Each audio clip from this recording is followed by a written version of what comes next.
Welcome to the Bookers Alliance podcast, where we hold the pencil and the pencil is power.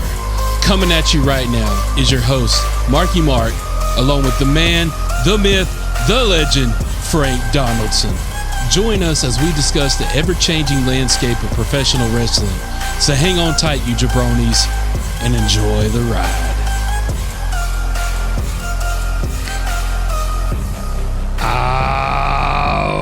Welcome in, everybody. Thank you for joining today's episode of the Bookers Alliance podcast. Come on inside the house, bring up yourself a ringside seat, get your soda, your popcorn, your whiskey, get everything you need, because we're heading to Vegas. All right, time to got to fill up with our gas. We got to get our playing cards. We got to get our dice. We got to get our gambling money together, and we got to head on out of Dodge. I'm Blackjack ready. Let's go. All right, let's go. I'm ready to lose money. No, I'm not.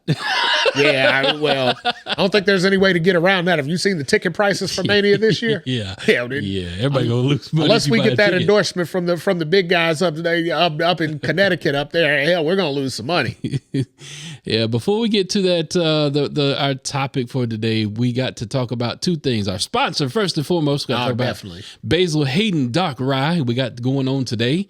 It is definitely a tasty, tasty beverage. Definitely a dark whiskey. Look at that dark color. Oh yeah, got a throwback here. This is one of our originals. And as per usual, we have to make a toast to the phenomenal AJ Styles. All right, the possibly retired AJ Styles.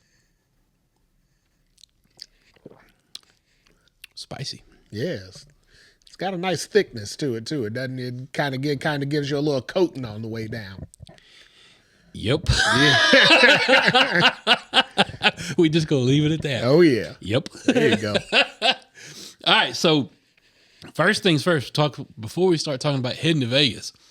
We got to talk about some feedback that we received from the WWE higher ups. Well, that's why I said, unless we get the call from them and, we get a little endorsement action getting us sent down there, I think we're going to be losing some money going to Vegas. And after our show last week, I don't think we're going to be getting that call because we got some feedback, all right, from the higher ups up in Connecticut, out in Stamford, but it wasn't necessarily the most positive feedback. I think we might have pissed in somebody's cornflakes. Yeah, a little bit, but I mean, hey, what's he going to do? Cry about it?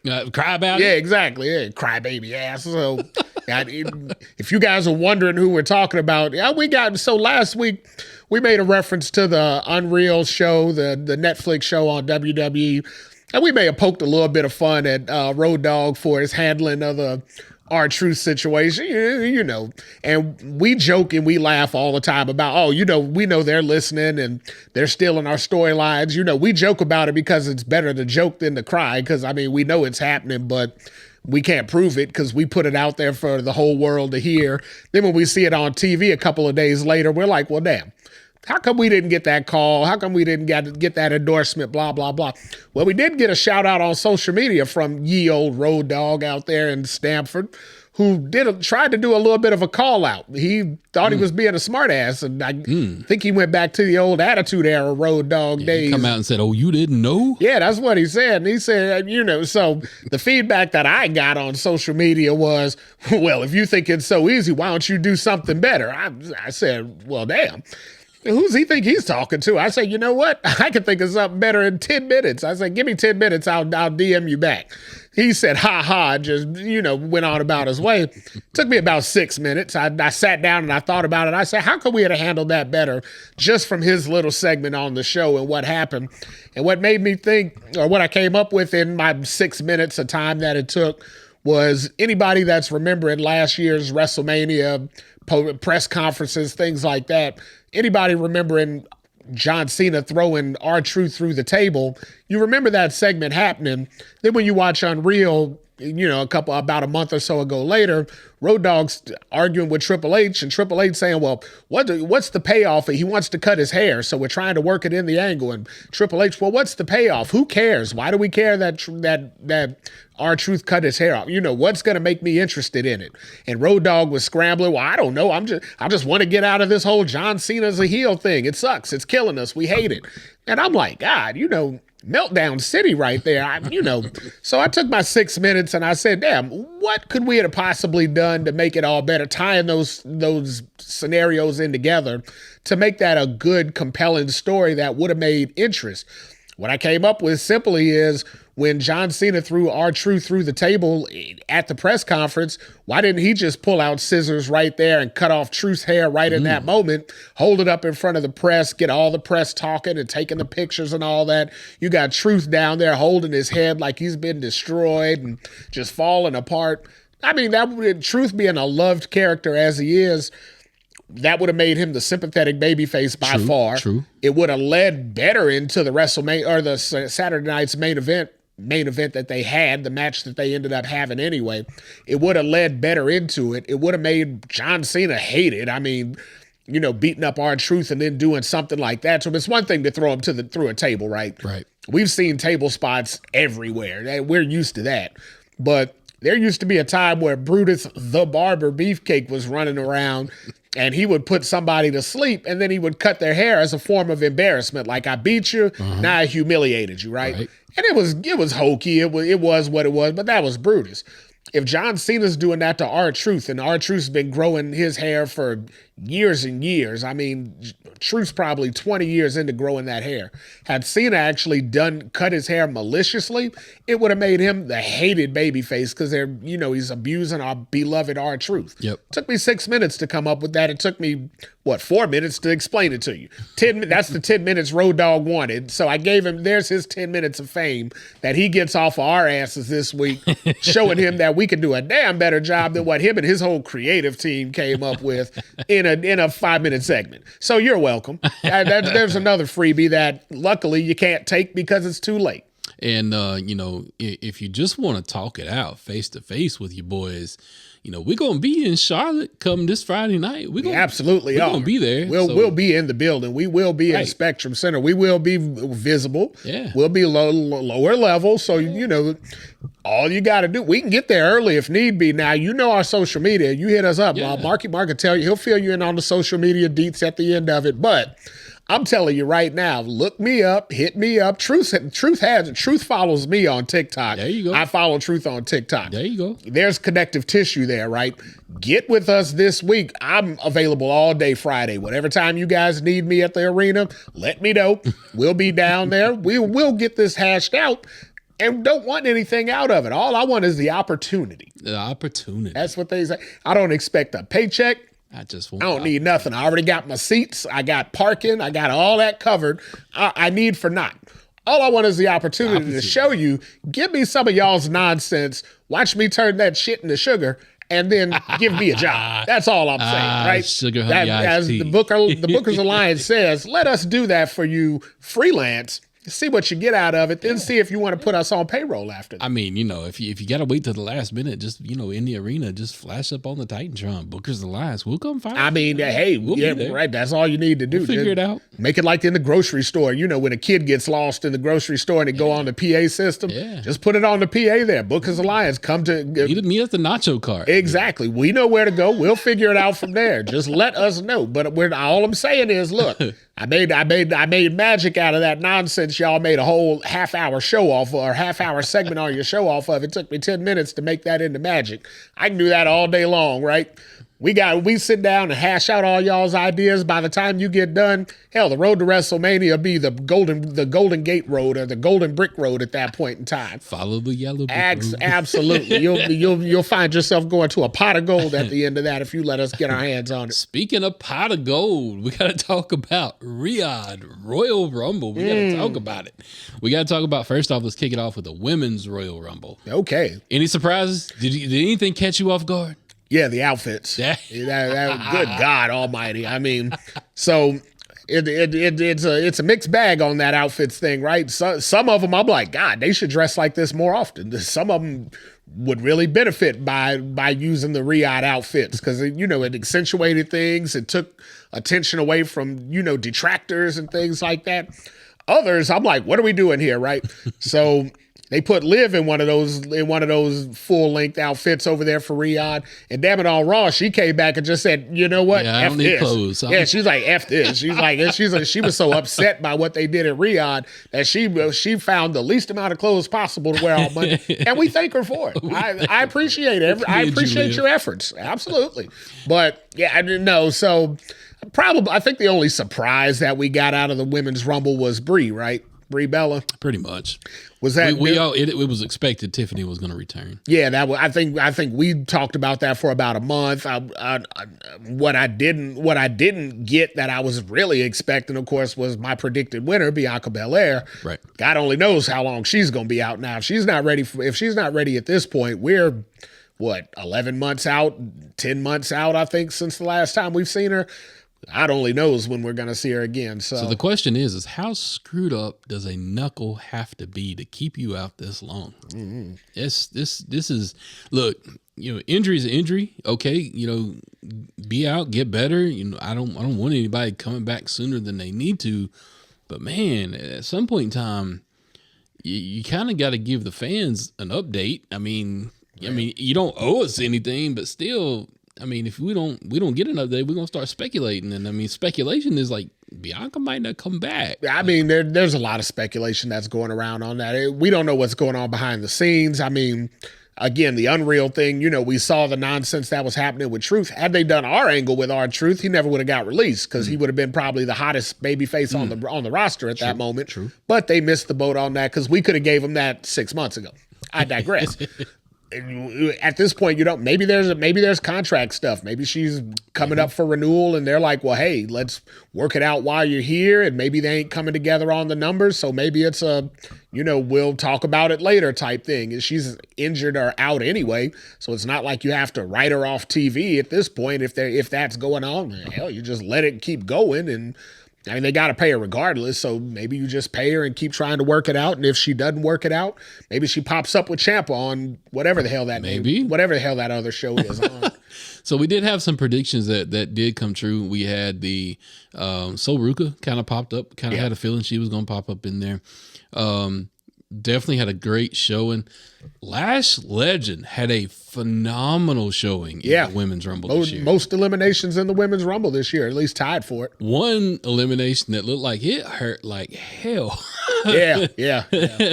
She made Io pay for holding on. That kick to Io, God, I mean, you just saw poor little Io. She got the kick, and then the floor kicked her too. You know how Gorilla Monsoon used to say holding on for dear life? Uh-huh. She was holding on for dear life, and she paid for it with her life because that kick in the chest, if you looked at Io's face, either she's a hell of a seller or that hurt.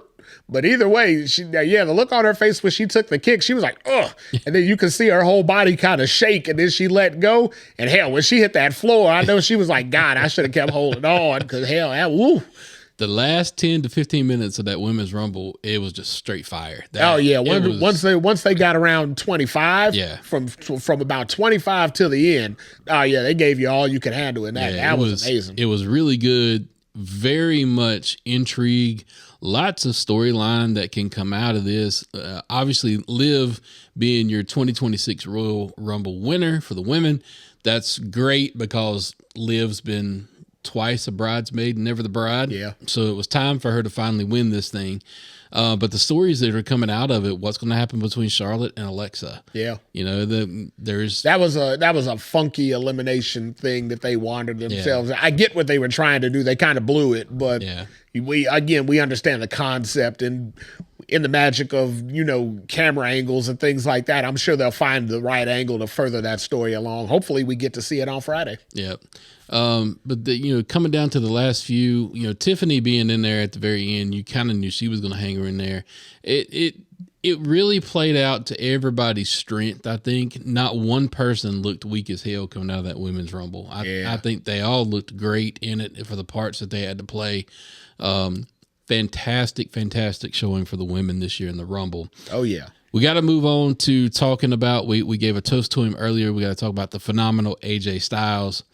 This was a little hard for me to watch. The ending of this match, I expected it, but I didn't want to believe it. Still may not believe it, judging by the way that I like the way they left the door open. I mean, and we speculated on that last week. Remember, we said there may be we see him in something else or we see him somewhere else type thing. We wandered into that. So, I don't know. Maybe we get some more AJ down the road. Look, the way that it's left, if he continues somewhere else, I ain't mad at him as a wrestling fan. Me neither. I want to see more AJ. Yeah. Plus, if you can go somewhere else and get another bag for 5 more years, extending your career, I don't care if I see you 2-3 times a year. I ain't mad at you on that either. Nah, hell, we saw The Undertaker one match a year. WrestleManias for what, 4 or 5 years. And I mean, it was just the novelty of seeing him. So yeah, especially if he could do it in like a TNA, right? Yeah. And one, because they got that working relationship with WWE, but two, I mean, that's really his home. He was with WWE for 10 years, but I mean, God, he had TNA for 15, but TNA was his brainchild. I mean, he was there from the start. He had a lot to do with the development of TNA. I mean, he made TNA relevant for a while. There's a lot of DNA tied into TNA with AJ. Can you say all those letters twice, real quick, real fast? I watched NXT this past week, and I saw AJ Styles stamp on a lot of the matches in NXT this week. I don't know if that was on purpose, but I watched that ladder match between those 7 guys, and I saw AJ Styles all over that match. We talked about this before. If HBK is looking to hang it up, if he's ready to move on to greener pastures, or maybe if you get AJ to come in there as the head of NXT, I mean, that ain't a bad thing. It ain't a bad thing. No, you're definitely not downgrading. You're on par at that point. Yeah. Oh, speaking of NXT, though, a quick mention. Congratulations, Robbie E. now becoming acting general manager of NXT. What a glow up from Robbie E. Back from TNA, whatever you want to call that run he had there, up to being a main event player on NXT. Congratulations. I don't see him hanging down that spot long. Hell no. That's why they're calling him interim, because eventually they're going to get the right who's guy. Already threw their name in the hat for that spot, right? Who's that? Mela is money. Yeah, I saw something about that on social media, but yeah, stop. I think her career is a wrap too. Hey, if Mela wants to come back and run as GM, it ain't gonna be. She ain't hard on the eyes. I mean, it damn sure won't get me to turn the channel. That's for sure. But I would like to see a guy like AJ Styles take that role. But I digress. But the match between him and Gunther, fantastic match. Psychology of the match was crazy good. It went back and forth so much you really didn't know how it was going to all turn out in the end. And then when Gunther finally locked that sleeper hold on him and AJ's arm just went limp, you knew it was over. I didn't want to believe it. I still don't want to believe it. I'm hoping it's not true, but if it is at the end of the day true, right off into the sunset, sir. You've given everything that you could give. You're at the top of your game. There's no flaw that I can say that, man, I wish AJ would have ever did this. I can't think of anything like the whole Sting, Sting Undertaker. I can't think of that. I mean, AJ kind of did it all. There's only one thing, though, that I would like to have seen different.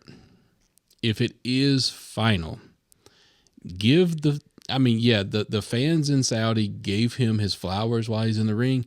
Give U.S. fans that chance too, please. So that's probably Hall of Fame type stuff, right? I mean, probably. If you're going to do that, you can't do it properly in Saudi. I mean, it's a big show, a big moment for a big show. That works, but you can't expect the Saudi crowd to give AJ what he truly deserves. But if you're doing, if let's say he's done right now, I think we're leaning more into that because we don't want to see him be done. But reality of it, I don't think a guy like AJ would do a career match a WWE career match. Let's call it actually what it was a WWE career match. I don't think he would do that and then rescind on it, right? Yeah, he's not going to rescind. Yeah, so I don't think we will see him in another WWE match. I don't, and I'm okay with that. Yeah, like I said, I hope that leaves the door open just for other avenues, but I don't see him doing that, calling it a career match and then saying, I was just kidding. I don't see him being that kind of guy, especially not off the heels of John doing it with the determination that John went into it. So I don't think we're going to see AJ wrestle like that again, but I do hope that we get to see him wrestle again, where his home was basically cultivated at. But yeah, at some point, I don't know if we want to do Hall of Fame this year for him because that seems kind of soon, but at some point, he's going to be your Hall of Fame guy, and I think that's where he gets his complete just due. Yeah. So good on you, AJ. If it is the end of the wrestling boots for AJ, salute to your career, sir. Fantastically done. And Gunther, you bad man. I mean, you bad. If you're gonna make him the career killer, he ain't missing on that. So what they are doing for Gunther with all of this is so much better than probably anything could ever been done otherwise. I think with Gunther, him having the career killer moniker, he is on point with what he's doing and all of that stuff.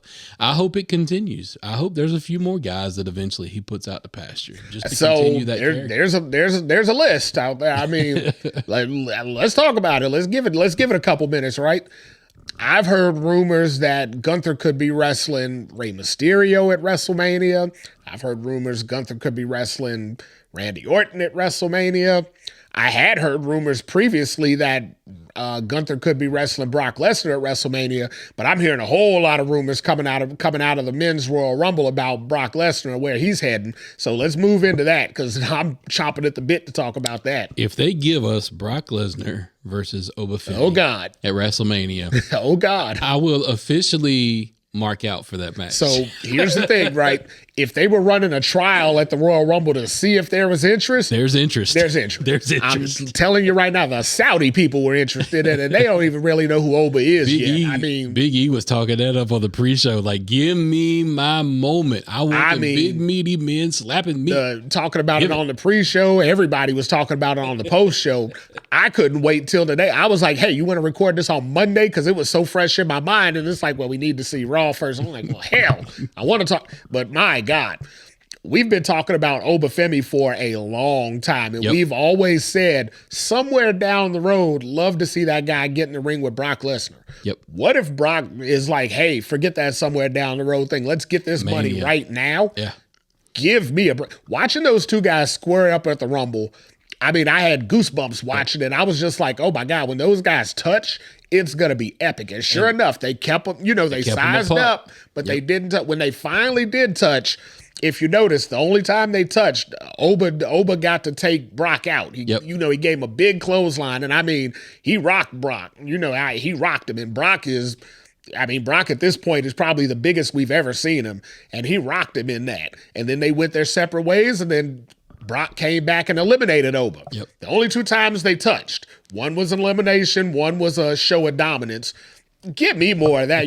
When you saw those two bulls squared up against each other in the Rumble, tell me what you thought. I got to hear it. All I need to see, this is effectively the monster mashup. This is the Godzilla versus King Kong. It does not need to be. It does not need to be a technical expertise. It does not. It doesn't even need to be a stip match. This can be. This can be just a one-on-one power dominance match. Absolutely. And I don't care if these dudes just get in the ring and suplex each other back and forth, back and forth, back and forth. Give me that all day long. All day, because give me that all. I just want to see which one is most dominant at the end of it. Because what you never get to see. You've seen people get in the ring smaller than Brock. AJ, for example. Oh, yeah, absolutely. You've seen That's probably Cody. Brock's best match when he gets in there with a guy he can sling all day. He gets in there with Cody. Cody's smaller, right? But it's not power versus power in those moments. No. It's more or less even when it was Brock Roman, it wasn't power versus power. It's like you were looking at Roman like he's an anomaly, but you knew when those two guys stood next to each other, you knew Brock Lesnar was the stronger of the two. Now, you say Roman, he may be more charismatic. He can do all these other things. But when you size those two guys up next to each other, when you do the tail of the tape picture, you never thought about, man, Roman's going to hang with him in the power game. You never thought that.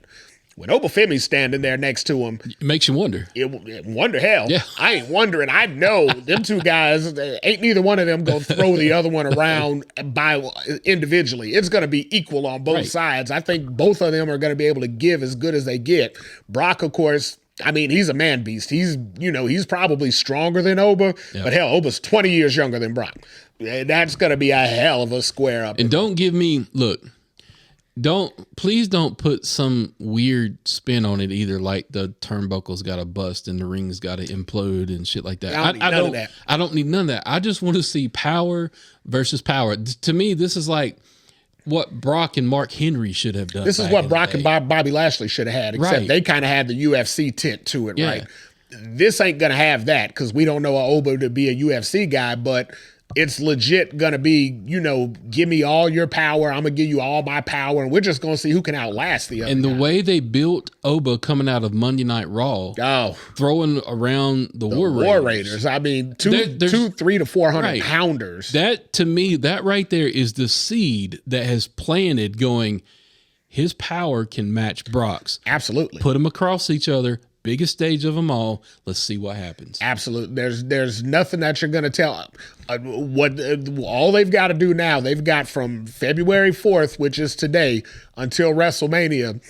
All they got to worry about now is getting Oba promo ready. Yep. That's it. Yep. We don't need to worry about the in-ring stuff. I'm comfortable with what he does in the ring already. And do not let them touch. No, absolutely not. Mania. I don't need no backstage brawl. We can do a pull apart. Maybe where 100 guys get in there and they throw those 100 guys around. But don't let them touch. No, absolutely. Yeah, I mean, but you get the 40 security guys to come out there, 20 with Oba, 20 with Brock, and let them just maul those 20 guys. And then after they maul, and then at the end of it, one of them just ends up leaving. Yeah, or just stare down in the middle of the ring.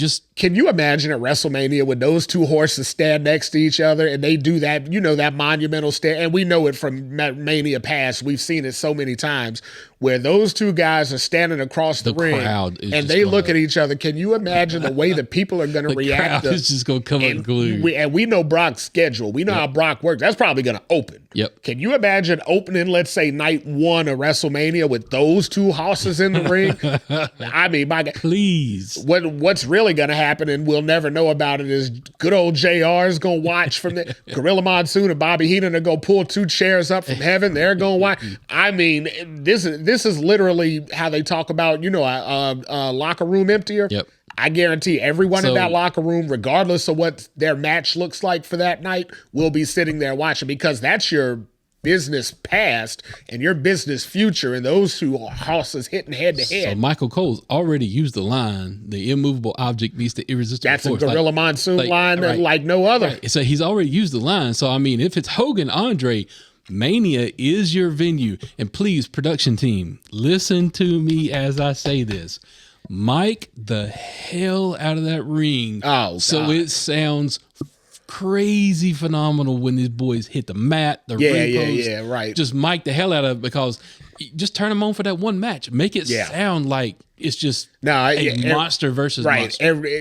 Every time they connect, every time one of them gets slammed down, you want it like you said, the Godzilla versus King Kong. Yep. Every time those two, one of those bodies hits the ground, you want to feel like a building just crumbled down beside it.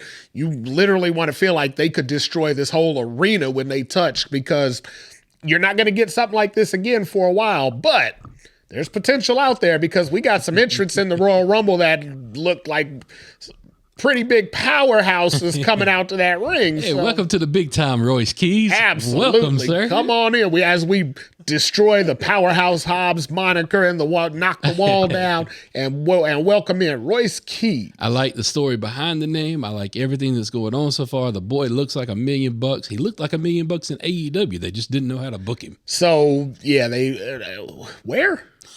Oh, yeah, I got you. The other guys, I got you. Yeah, the farm league, I got you. Makes sense. So, yeah, but when he got in the ring, he sized up with Oba Femi. And those two guys, I'm looking at those two guys, and I said, well, hell, Oba better thank God he got up here when he did. Yep. Because had he waited 6 more months, Powerhouse Hobbs would be up in that, in that role possibly, because when him, Brock, Oba, when them guys started standing around each other, and I'm like, damn, this is like Vince is probably somewhere knocking one out right now. I guarantee you that Vince probably had calluses by the time those 3 guys got out of the ring. Now, let me say this. Everybody's like, well, man, NXT lost such a big player when they lost Oba. Holy hell. Sorry, Carter, That's like yeah, Oba 2.0. Yeah, they literally had. I mean, they had one in waiting. It's you know when they talk about the mold machine in the back. Yeah, it's like they were like, oh, okay, break the mold on that. They just rolled out the next guy, and I'm like, well, shit,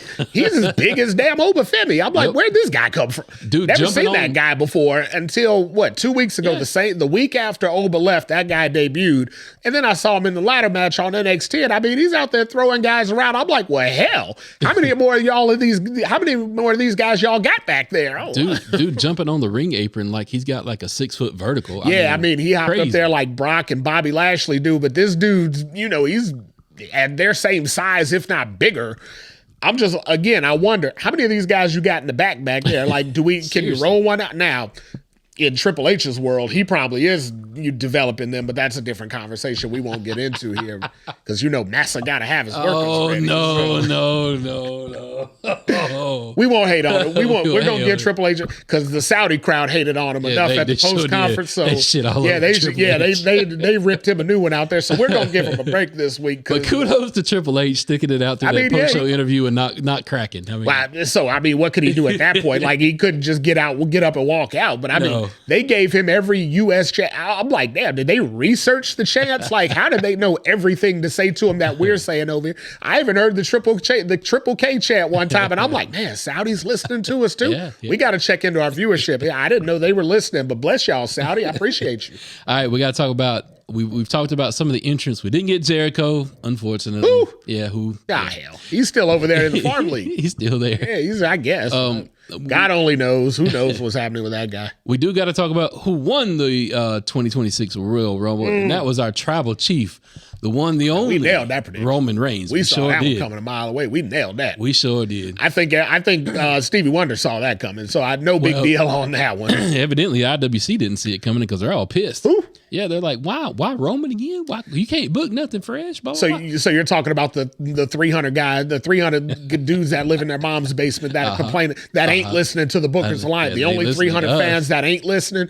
Great, good. Thanks for chiming in, guys. We appreciate your opinion. Look, man, if you couldn't tell that this Rumble was built for Roman, I don't know what y'all watching. Stop. I mean, I don't know what y'all watching. When they announced it. So, okay, let's get into when they announced it. Maybe you speculated, they're not going to give it to Roman. No way. It's only been 12 years since he won the last one. Of course, they won't give it. Okay, maybe you thought that, right? When you saw the fireworks going around the entire arena, that was your signal. When his entrance happened, and you saw them pan out to the wide view of the arena, and you saw every firework in the world go. Well, not every, because at the end of it was we saw every firework in the world. But when you saw every firework in that building and attached to that building going off for Roman's entrance, if you didn't realize then, hell, they're crowning him king today, then you ain't watched wrestling long enough, and that's why you ain't listening to the Booker's Alliance. So with everything that happened in the Rumble, again, just like the Women's Rumble, the Men's Rumble, very well booked, liked it. Lots of stories that can come out of this. Had some parts I hated, though. Yeah. I mean, that Iguana King nonsense. So I feel you. Okay. I mean, you remember, so the Yeaton thing, didn't love that. Yeah, I didn't like that either. The fact that Brock got eliminated during the Yeaton thing, didn't love that. Didn't like that. I liked it when we did it at the Chamber, though. Remember when we ran it back at the Chamber and all that? I liked it then, but because that was the first time I saw it, I was like, cool. When we started doing it at the Rumble, the only thing that would have made me happier is when Roman came in and said, run it back. He should have threw Jay out right away. It shouldn't have taken as long as it did. He should have threw him out right away for running it back. There are some things that are happening that you can tell where TKO is playing the political. Yeah. The Jey Usos, the fan, interaction thing. The whole Mr. Iguana was the whole AAA promotion getting in. Just hey, they got La Parka in there too, and I'm like, I get it, and I do see where you're coming from, but overall, just as the overall story of the Rumble, I liked how it was booked. I liked the story that was told. But hold on, we got to get into before we get out of that. Javon Evans, oh my God, they let that boy show out. That boy bouncy. So if Javon, look, I understand what they're trying to do with Javon. I might get some hate for saying this. The heavyweight scene for those big time championship belts, the guys are too big right now. right now. Right now. But Javon Evans is 21. Right. So When- he's got when those a lot guys of are time. in wheelchairs. He's got a Javon lot of Evans time. will still be jumping around. Right. He's got a lot of time to move into that. Yeah. But I think right now, unfortunately, he's spot guy. I mean, he's guy, and he needs to be in the Intercontinental title scene. Yeah, absolutely. He needs to be in there. Look, Javon Evans versus Dominic Mysterio, please. Give me that all day long. All day. That's a hell of a Mania match. Not this Mania, No, but give me next year at Mania if we were doing that for the IC. Oh, yeah. I just hope, and it's a slippery slope because I've seen it happen. Yeah, it's already happening to him, and I hope they break him out of this. I hope he doesn't become the spot comedic guy.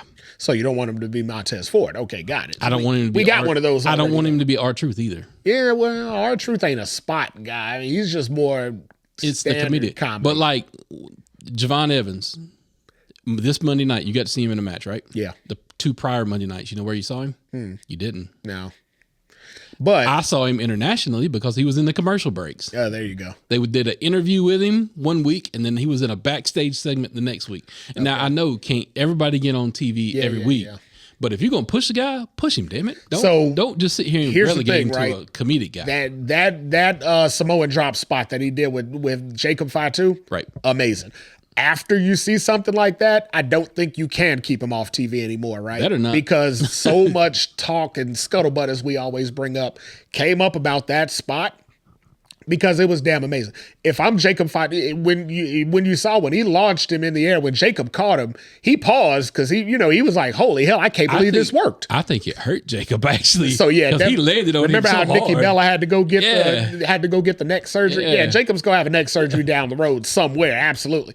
But the fact that he caught him, I think he was just stunned in the moment. Like, I can't believe this nonsense worked. Because I mean, that dude was so high up in the air. It was pretty though. He got higher up than Montez's splash. I mean, and that was for a Samoan drop that he ended up taking. Yep. And Jacob, he paused. Then when he realized, he was like, "Oh hell, we're secure. We're good to go." He launched, and when he got up, he knew it was a moment. He was like, "Oh hell yeah, this is gonna be replayed for a while." I know that legit knocked the breath out of Javon too. Oh yeah, that absolutely. Had to hurt. Yeah, because I mean, after that launch up there, landed on his shoulders. I mean, that caught him in the gut and all that.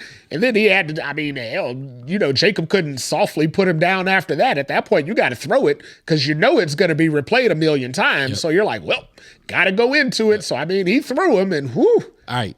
We got to get to the main event. Sorry. We got to get to the main event. I got before excited. We wrap up our show. We got to get into the main event. We got to talk about Roman Reigns came out on Monday Night Raw. We got to talk about what he had to say. First off, let's talk about what he had to say on Pat McAfee. Okay. He started before there. the Rumble. He started there. Yeah. He started going in. He's like, I done gave all y'all a chance. Yep.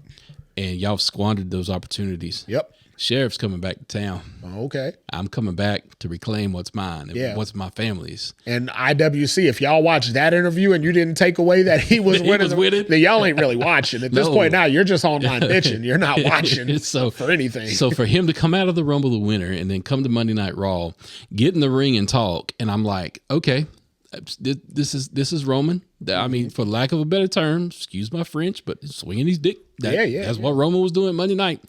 And then out comes CM Punk. Mm-hmm. And I found it interesting at first when CM Punk got in the ring, didn't acknowledge Roman at all. And went straight to the camera. As soon as he did that, I was like, well, they're wrestling. As soon as that's when he walked past him, and then they made a point to show Roman's face on the other side, like this motherfucker. And that's because that's literally what he was saying, and without saying it, that the face he was giving, because I've given that face so many times, I knew it as soon as I saw it. That's a professional. Professional freight face. Absolutely, he legit said, this motherfucker. What? So at that moment, I was like, well, they're definitely wrestling at Mania. I was like, so I guess we're not going to see him on Friday. So the promo. Again, if you've watched promos in the past, you understand how important that the promos can be to furthering a storyline. Some of the greatest promos in the world have made everything when it comes to the buildup of the match. If you are any remotely interested in seeing CM Punk versus Roman Reigns at WrestleMania in the main event, go back and watch this promo from Monday night. Absolutely. And if Holy hell. And if you're not interested in that match happening at WrestleMania, What are you doing? Go back and watch that promo from Monday night. If that don't turn your mind into, okay, I'm here for this, then yeah, you're not really a fan. You know what? I got a show for you to watch. It comes on Wednesday sometime on TNT. Turn that on and you'll get everything that you need out of wrestling over there. Because if that didn't intrigue you enough to say, holy hell, I'm ready for this match right now, then you're not that kind of fan. You're not who we're working with right now. From Punk throwing out the line about I'm the reason you're here by bringing you guys up to this level from the Shield, which is true. And then from Roman throwing out the line of 10 years ago, you went on somebody's podcast and made my job harder than it ever should have been. And Roman reminded him, you wouldn't be here had I not given the green light call. Yeah. Because he told him flat out, who do you think they called to run this by before? And Roman ain't wrong. I mean, let's talk about it. When that was happening, Roman was the king of the hill. Yeah. Had he said, you know what? I ain't feeling it. I hate that dude, which I've come to realize all the Shield hates that dude. They really do. They all do. Because everywhere he's gone, I mean, him and Seth hate each other for life. I don't think they'll ever not hate each other. Dean hated him. John hated him in AEW. Ain't nobody shading that. I mean, John didn't make no bones about it. And now Roman really never got into it. He just kind of, I don't really like him, whatever, blah, blah. Roman just kind of, he don't tackle that topic. Well, he didn't have to until he chooses to. Exactly. He didn't need to get into it before because before it wasn't in his. He was the champ. Wasn't even in his purview. Yeah, when Punk came in, he was in the midst of a 1,300-day run. He didn't need to worry about Punk. When they did brush up against each other, at the last 2 War Games, that's the only time you've seen them two really interact. Yep. It was kind of, and Roman even referenced it. He said, hey, I gave you respect. The first one, I really didn't, I really didn't want to be bothered with you or whatever. He's like, but this last time when you asked me for help, he's like, I gave you respect. I treated you like a man. And then you tried to little guy me. And he was like, nah, I ain't that little guy. Yep. That's not going to happen. When he said that, I'm like, oh, y'all got real beef that we're going to get to watch here now. Right. I'm like, y'all ain't going to manufacture a story. No, y'all are just going to get real. There's some genuine hatred. Sign me up for that every day. As Bully always says, I like my wrestling with a little bit of truth. Oh, yeah. Give me a little bit of real and sprinkle a little bit of real in there where it's needed, and I'm good to go. So this right now, after that on Monday, going into it, I figured it would probably be Punk. We talked about it before. Netflix has to want Roman. Right. They have to. They paid for essentially what Roman was given out of the WWE. So they knew what they wanted. The title needed to be elevated, and Roman flat out said, "Hell, I made that other title relevant. Now they need me to make this title relevant." I'm like, there's some real for you. So here's the unfortunate, and I know we're getting close on time, but here's the unfortunate thing about what happened Monday. We got an extra couple of minutes here, so. Here's the unfortunate thing about what happened Monday, and I don't know if a lot of people realize it. I'm the type of guy, though, that yes, I enjoy the present. Yes, I look back towards the past, but I'm always looking towards the future and what can come down the road, right? Mm-hmm. Unfortunately, Punk's story, Punk wrestling, Punk anything until WrestleMania is pretty much moot at this point. Yeah. I mean, you're already billing Roman versus Punk as the main event for WrestleMania. Yeah. Obviously, it's going to be for the belt. Yeah. So he's not getting in a match where he can lose it. He's not going to get in a match where he could potentially get injured. No. Basically, he's going to be working tags and backstage segments and promos until WrestleMania. But we knew that anyway, because Roman ain't going to be back until WrestleMania. I mean, we're not going to see Roman in the ring no more until Mania. Maybe that's why they did it. I think, because it's so obvious at that point. Because again, so this is going to be very reminiscent of the last time Punk was champion in WWE when The Rock beat him for the title, where The Rock really wasn't around and Punk kind of had to carry the feud single-handedly. Right. This ain't going to be much different. So Punk's got more than enough experience with it. Punk also has experience with losing to a Samoan. I think that'll play into it too, but Punk is going to have to do the bulk of this. He's going to have to do the heavy lifting.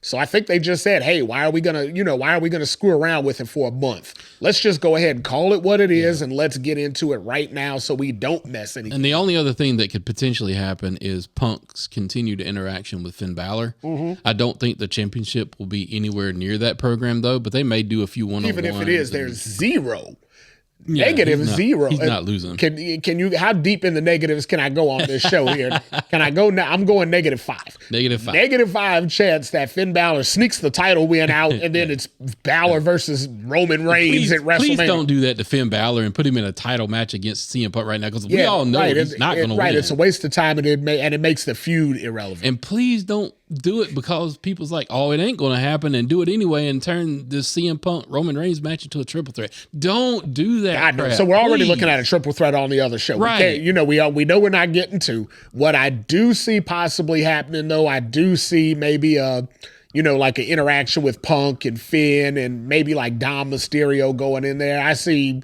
a lot of that, but I think Finn's going to be dealing with some Judgment Day business at Mania. I don't think he's going to have time for any CM Punk antics there. So, but I think CM Punk might help get them to that point, get Finn and Dom to that point. Yeah. Because think about it, CM Punk explicitly told Finn Balor, like, hey, I see you as being the guy, but you got to get away from that trash like Dom. Guys. Yep. So, I mean, he name dropped Dom, again, down talking him to Finn. I feel like that planted the seed there, and I think Punk might be able to further that without them having to get physical. Well, let's hope so. But listen, we are heading to Vegas. Oh, my goodness. We're in the car. We're not on the road, though, because that's trademark. That's trademark. Yeah. So, we in the car.